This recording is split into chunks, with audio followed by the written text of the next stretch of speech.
Scripture reading for today was determined by the lectionary, and as a lectionary pastor and preacher, I accepted it several weeks ago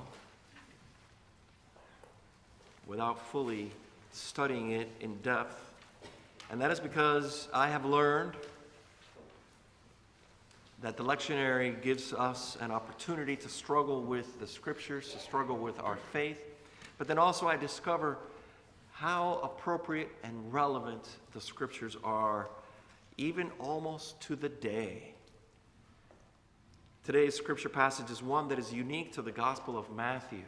Matthew belongs to the Synoptic Gospels of Matthew, Mark, and Luke.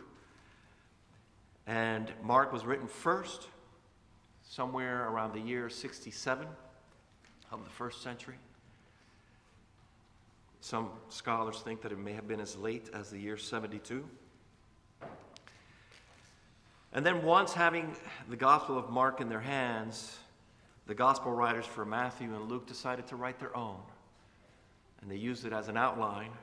And a good 10 years later, somewhere around the late 70s or early 80s of that first century, the Gospels were written. And they're very similar to that of the Gospel of Mark, but they have new material, and this is one of them. You will not find this parable in the Gospel of Mark. The Gospel of Luke has one that is similar but uses different language. But they both want to convey this message that God is holding us accountable.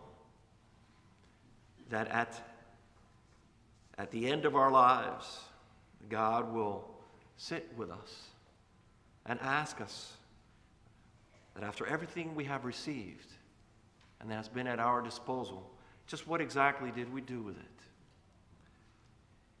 This is a passage that has several different translations, and it's usually because people have difficulty with some of the language. I'm using a traditional language here of the 5 talents. A master's leaving talents for his servants to use. And that also is another word that is different than the Gospels. The Gospel uses the word slave. But in order to become a little bit more appropriate for our time, I changed it to servant. But what was a talent? A talent was a sum of money, about 300 denarii. That was equivalent to a year's worth of salary back in those days. And so what you're getting here is that the master is actually leaving a huge sum of money, of resources, for these faithful servants to use. One received the greatest amount, one received a lesser amount, and then one received the smallest. And then the passage is about what they did with it and how it is that the master learned about what they did in his response. And I'll call forward Kate to come and read this passage for us. I'm going to encourage you to read along with her, for it is printed in the bulletin. Good morning. Today's scripture reading comes from Matthew 25, 14, verse 30. The kingdom of heaven is as if a man going on a journey summoned his servants and entrusted his property to them. To one he gave 5 talents, to another 2, to another 1, to each accordingly to his own ability. Then he went away. The one who had received the 5 talents went off at once and traded them and made 5 more talents. In the same way, the one who had the 2 talents made 2 more talents. But the one who received the 1 talent went off and dug a hole in the ground and hid the money. After a long time, the master returned and settled accounts with the servants. The one who had received the 5 talents came forward, bringing 5 more talents, saying, Master, you gave me 5 talents. See, I have made 5 more.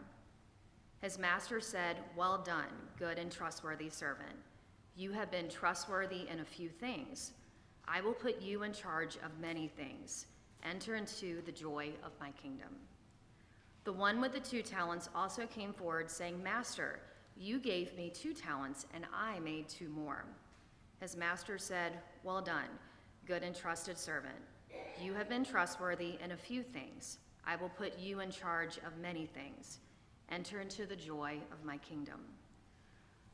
Then the one who had received the 1 talent came forward, saying, "Master, I knew that you were a harsh man, reaping where you did not sow and gathering where you did not scatter seed.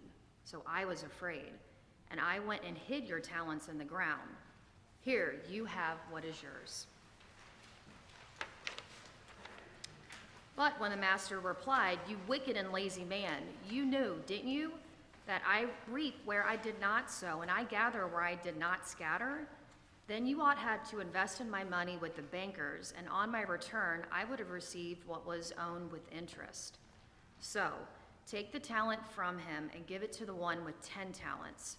For to all those who have, more will be given, and they will have an abundance. But from those having nothing, even what they have will be taken away. As for the worthless man, throw him into the outer darkness, where there will be weeping and gnashing of teeth." Here ends this reading.